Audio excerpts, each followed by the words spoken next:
আমি তো ভেবেছি দীর্ঘ এতটা লং গ্যাপ নেওয়ার পরে তোমরা সবাই আমাকে ভুলেই গেছো, অনেক আপুরাই আমাকে মনে রাখছো, সেজন্য অনেক অনেক শুক্রিয়া।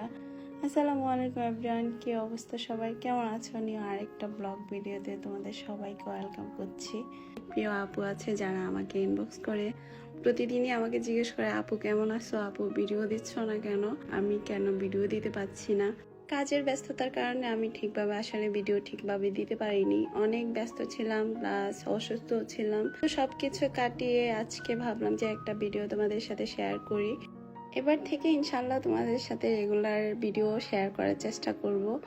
আর হচ্ছে যে আমার এই ডিম হোল্ডার সম্পর্কে তোমরা আমার লাস্ট ভিডিওতে প্রচুর পরিমাণ কোশ্চেন করেছিল যে আমি এটা কোথা থেকে নিয়েছি। এটা আমি গৃহ পেজ থেকে নিয়েছি। আমি পেজ লিঙ্কটা তোমাদেরকে কমেন্টে দিয়ে দিব, তোমরা চাইলে পারচেস করতে পারো। তারপর হচ্ছে যে আমার এই রান্নাঘরটাতে আসলে যেহেতু অনেকদিন ধরে রান্না টান্না আমি তেমন একটা করিনি, তো সেজন্য আমার দেখা গেছে যে এগুলো খালি হয়ে গেছে। আমি সবকিছু ওয়াশ করে সুন্দর মতো করে মুছে টুছে রেখে দিয়েছিলাম, তো আজকে এগুলা রিফিল করে নিচ্ছি। আমার এই কফি সুগার টি সেটটা সম্পর্কেও তোমাদের অনেক কোশ্চেন ছিল। আমার পেজে ছিল, কিন্তু এখন এটা আমার পেজে নাই, কারণ হচ্ছে যেটা স্টকে নিয়ে আসি না প্রায় অনেক দিন, কারণ এটা আসেনি তার জন্য। আর এই হানি জারটা তোমরা আমার পেজে অ্যাভেলেবেল পেয়ে যাবা, এটা আমি আমার জন্য রেখেছিলাম, তো এটাও আমি রিফিল করে নিচ্ছি।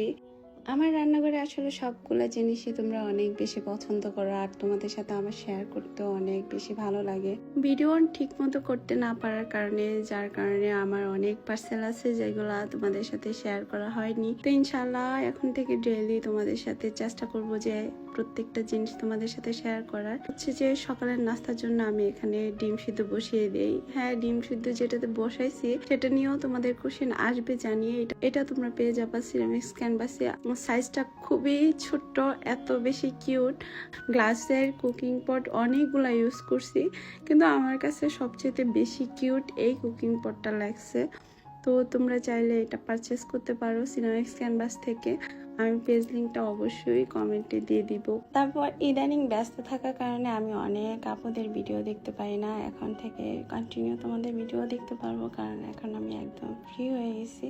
তারপর আমি মাঝে মাঝে যখন ফ্রি থাকি তখন তোমাদের ভিডিও সামনে আসলে অবশ্যই আমি দেখি। তাতে কথা বলতে বলতে আমি এখানে নাস্তার আয়োজনটা করে নিয়েছি। এখানে হচ্ছে যে আমি ডিমটা সিদ্ধ করে ছিলে নিয়ে কেটে নিয়েছি, তারপর হচ্ছে যে ড্রাগন ফলটা কেটে নিচ্ছি, কলা তো নিয়ে নিয়েছি। আমি আজকে সিম্পল ফ্রুট দিয়ে সকালে নাস্তাটা করতে চাচ্ছি, ডায়েট তো করছি, তার সাথে হচ্ছে যে আজকে একটা কাজ আছে যেটা তোমাদের সাথে একটু পরেই শেয়ার করব। তারপর আমি সবকিছু গুছগাছ করে একটু পিকচার টিকচার তুলে তারপর হচ্ছে যে নাস্তাটা করে আমার একটা পার্সেল আসছে। কি পার্সেল আসছে সেটাই তোমাদের সাথে আজকে শেয়ার করব।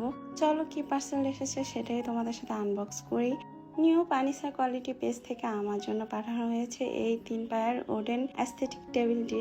গাছের 3 পায়া কফি টেবিল, প্রাকৃতিক কাঠের ছোঁয়া আর আধুনিক ডিজাইনে অপূর্ব সমন্বয়। কফি টেবিলটির সাইজ হচ্ছে যে দৈর্ঘ্য 17 ইঞ্চি, প্রস্থ 17 ইঞ্চি, উচ্চতা 20 ইঞ্চি। পূর্ণ মেহগনি কাঠের গুঁড়ি দিয়ে বানানো এই কফি টেবিলটি বহুমুখী ব্যবহারে। এটি শুধু কফি টেবিল নয়, বেডসাইড টেবিল, টি টেবিল, মিনি রিডিং টেবিল, বসার টুল, শোপিস রাখার স্ট্যান্ড অথবা বাসার যে কোনো কর্নার সাজানোর জন্য পারফেক্ট একটি টেবিল। ন্যাচারাল উডেন ফিনিশ আর 3টা স্ট্রং পা এটাকে দিয়েছে একদম রয়স্টিক লুক। এখন আমি এই টেবিলটাকে দিয়ে আমার বেডসাইড বানাবো, তার জন্য হচ্ছে যে আমি টেবিলটা রেখে দিয়েছি। আর হচ্ছে যে একটা ল্যাপটপ, একটা ওয়াটার বোতল, ল্যাম্প, তারপর ফ্লাওয়ার গুলা রাখার পরে দেখো কতটা সুন্দর লাগছে। অ্যাস্থেটিক এই কফি টেবিলটা যদি তোমাদের বাসায় থাকে তাহলে অবশ্যই তোমাদের বাসায় যারা আসবে যাবে তারা সবাই জিজ্ঞেস করবে যে এটা তুমি কোথা থেকে নিয়েছো। বেড সাইড টেবিল হিসেবে এটা এত বেশি ইউনিক আর পারফেক্ট একটা টেবিল। তারপর তোমাদেরকে তো দেখিয়ে দিলাম বেড সাইডে রেখে, এখন দেখাবো হচ্ছে যে বারান্দায় রেখে। প্রিয়জনের সাথে হোক কিংবা একা হোক, আমরা সবসময় কিন্তু চা কফি বারান্দায় খেয়ে থাকি। আর আমরা যারা ভিডিও করি তাদের জন্য তো আমার একটা অ্যাস্থেটিক টেবিল যদি বারান্দায় থাকে তাহলে তার কোনো কথাই নেই। তাছাড়াও আমি এটা ব্যবহার করব আমার কফি কর্নারের সামনে। আমি এই কফি কর্নারের সামনে মাঝে মধ্যে ভিডিও শুট করব, এখন থেকে তোমরা অবশ্যই দেখবা। অ্যাস্থেটিক এই কফি টেবিলটা তোমরা পেয়ে যাবে নিউ কোয়ালিটি ফার্নিচার পেজে। আমি পেজ লিঙ্কটা ক্যাপশনে দিয়ে দেবো। আজকের ভিডিওটা এই পর্যন্তই, ভালো থেকো সবাই, আল্লাহ হাফেজ।